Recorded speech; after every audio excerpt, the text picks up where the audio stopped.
तबारकल्लज़ी नज़्ज़लल फ़ुरक़ान अला अब्दिही लियकून लिलआलमीन नज़ीरा।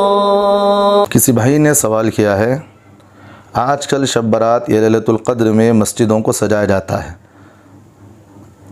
जैसा कि लाइटिंग वग़ैरह, और लैलतुल क़द्र में की ताख़िरातों में जैसा कि कुरान ख़त्म होता है तो मस्जिदों में फूल वग़ैरह भी लगाया जाता है, और मस्जिद की रकम से या आवाम से चंदा लेकर मिसल गैर मुस्लिमों के जैसा मंदिरों और गिरजाघरों को सजाया जाता है। ऐसा करना शरीयत की रूह से जायज़ है या मुबाह या मकरूह तहरीमी क्या है, और उसके अखराजात कौन अदा करेगा? जवाब दे इन नवाजिश होगी। सवाल करने वाले सुलेमान साहब कश्मीर से। माशाअल्लाह, आपने बहुत बेहतरीन सवाल किया है। ये आज उमूमी तौर पर पाया जा रहा है।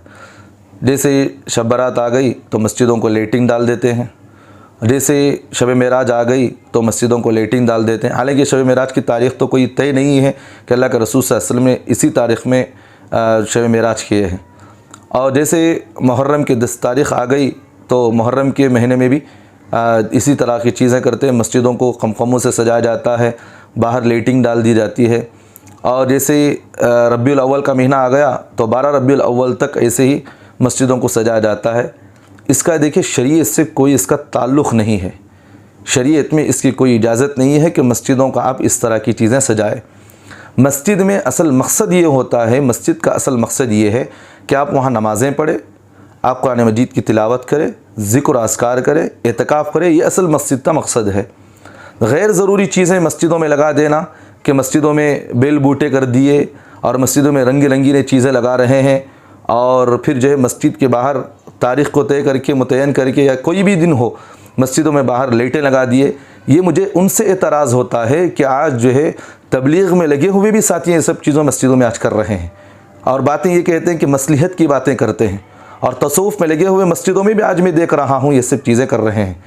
और मुझे अफसोस होता है कि भाई ये सब चीज़ें आप क्यों कर रहे हैं, जबकि शरीयत से इसका कोई ताल्लुक़ नहीं है। तो इसलिए मुझे किसी भी टारगेट करना किसी को मकसद नहीं है। तो बताना मकसद ये है कि ये सब चीज़ें गैर ज़रूरी हैं और इससे कोई शरीयत से कोई ताल्लुक़ नहीं है। असल मकसद मस्जिद का ये है कि इबादत की जाए। किताबों के अंदर हमने पढ़ा था कि भाई पढ़ा भी है कि मस्जिद पहले कच्ची होती थी, इबादत गुजार पक्के होते थे। आज मस्जिदें पक्की हैं लेकिन इबादत गुजार कच्चे हैं, और इस तरह मस्जिदों को बनाओ सिंगार करना और मस्जिदों को खूबसूरत से खूबसूरत बनाना, इबादत गुजार ना होना, ये क़ुर्ब क़यामत की अलामतों में से है।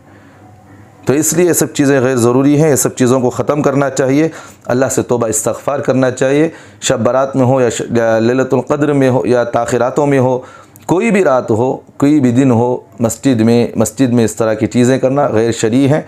इससे कोई शरीयत से कोई ताल्लुक़ नहीं है। और दूसरी बात इन्होंने मुझे भी पूछा है कि ये चीज़ गैर मुस्लिमों से ली गई है। आप देखिए मंदिरों को, गिरजाघरों को गैर मुस्लिम अपनी ईदों पर, अपने त्योहारों पर वो अपनी मंदिरों को सजाते हैं। इसी तरह आज मुसलमानों भी ये सब चीज़ें आ गई हैं।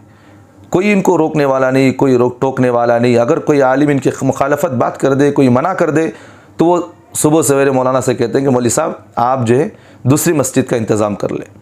अगर कोई मौलाना उनको ये बात कह दे तो कह देते हैं कि हज़रत आप दूसरी जगह इंतज़ाम कर ले। भाई अल्लाह ने आपको अक्ल दिया नहीं दिया, बताओ मुझे। भाई जब मौलाना आपको गलत बता रहे हैं तो आप उस अमल क्यों नहीं करते? अब बताते हैं कि मौलाना आप जो है इससे इन सब चीज़ों से दूर रहिए, ये मसलिहत की चीज़ें। भाई मसलिहत शरीयत के अंदर कहाँ की जाती है, कहाँ नहीं की जाती है, आप उलमा से पूछ कर सीखें। आप मसलिहत की बातें रख कर अपनी मनचाही और अपनी ख्वाहिशात को क्यों मस्जिदों में शामिल करना चाह रहे हैं? इसलिए तो आज मस्जिदों के ज़िम्मेदार अहबाब वो बने हुए हैं जो सूदखोर है, ब्यासखोर है, शराबी है, कबाबी है और नाजायज़ ताल्लुक़ात रखने वाले, वो सब चीज़ें आज वो लोग मस्जिदों के ज़िम्मेदार बने हुए हैं। क्यों आप उलमा को नहीं लेते आपकी कमेटियों में? इसलिए नहीं लेते कि तुम्हारी इन बुराइयों और तुम्हारी ख्वाहिशात को उलमा रोकते हैं। अगर कोई आलिम आपको मना कर दे तो फ़ौरन उसे मस्जिद से निकाल देते हैं और उसके आप मुखालफत में आप खड़े हो जाते हैं। तो इसलिए ये सब चीज़ें गैरों से ली गई हैं और गैर मुस्लिमों की ये सब चीज़ें हैं। इसलिए मस्जिदों में ये सब चीज़ें नहीं करना चाहिए और करने वाले सब गुनहगार होंगे। सब गुनहगार होंगे। अगर कोई मस्जिद की कमेटी इस तरह करती है तो महल्ले वालों की ज़िम्मेदारी है कि उनको आप बेधड़क उनको आप टोके, उनसे बग़ैर जिनके आप उनको टोके कि आप ये सब चीज़ें नहीं कर सकते। अगर आप करना चाहते हैं तो आप मस्जिद अपने घर में करें, शादी भी अपने घरों में खुशियाँ मनाएं। भाई शब बारात और लैलतुल क़द्र वो रातें हैं जहाँ अल्लाह मग़फ़िरत के फ़ैसले फ़रमाते हैं, जहाँ इंसान की इबादत को अल्लाह कबूल फ़रमाते हैं। हालांकि शब बारात और लैलतुल क़द्र में इबादतें इनफरादी घरों में की जाती हैं। आज मस्जिदों में माहौल बना दिया गया है, क्योंकि आदमी मस्जिद घर में गया तो सो जाता है, मस्जिद में इबादत नहीं करता, तो इसलिए एक इज्तिमाई तौर पर इजाज़त दी गई है। लेकिन उसे मसलहत की बातें रखकर इस तरह के गुनाहों में लग जाना ये गलत बात है, नहीं करना चाहिए। और तीसरी अहम बात आपने मुझे ये भी पूछा है कि ये इनके अखराजात कौन अदा करेगा। ये भी बहुत अहम मसला है, ये भी बहुत अहम मसला है। देखिए मस्जिद में जो कुछ भी महल्ले वाले हो या कोई भी आदमी हो, जो भी अखराजात देते हैं वो मस्जिद की ज़रूरियात में देते हैं। आप इनको मस्जिद की ज़रूरियात के अलावा गैर ज़रूरी चीज़ों में इस्तेमाल करेंगे, जैसा कि 26वीं जो ताख़िरात होती है, कुरान ख़त्म होता है, तो आप बेंगलुरु के अंदर में मैंने बहुत सारे मस्जिदों में देखा कि फूल लगा लिए, इस तरह के गैर ज़रूरी चीज़ें कर रहे हैं और मस्जिदों में बाहर लाइटिंग लगा रहे हैं। अब उनसे मना किया जाता है तो कहते हैं आप मुखालफत हमारी कर रहे हैं। अब ये सब चीज़ें करते हैं। हालांकि जो आपको पैसा दे रहे हैं कमेटी के हज़रात को, मस्जिद के फ़ंड में जो पैसे जमा कर रहे हैं वो मस्जिद के अखराजात के लिए हैं, ये गैर ज़रूरी चीज़ों के लिए आपको अखराजात नहीं दे रहे हैं।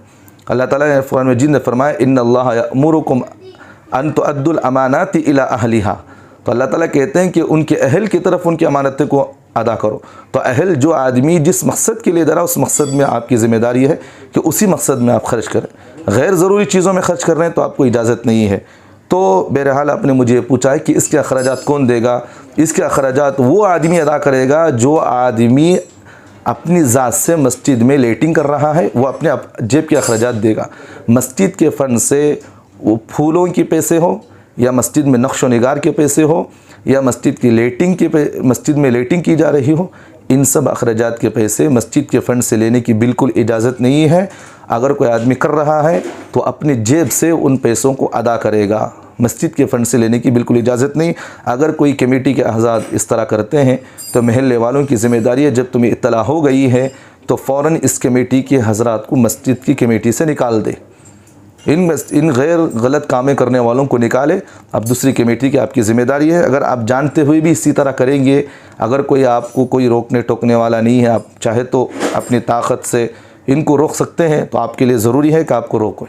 अगर आप नहीं रोक सकते तो कम से कम इनको बुरा तो कहें आप ज़रूर। अल्लाह हम तमाम को अमल की तौफ़ीक़ अता फ़रमाए। इन सब चीज़ों से हमें परहेज़ करने की अल्लाह तौफ़ीक़ अता फ़रमाए। असल मकसद जो है शब बारात या लैलतुल क़द्र की जो रातें हैं, इन रातों में इबादत करे, ये गैर ज़रूरी चीज़ों को हटाए और अपने ख्वाहिशात और नफ्सियात में लग कर आदमी अल्लाह की मग़फ़िरत से दूर हो जाए। ये बहुत शर्मिंदगी की बात है।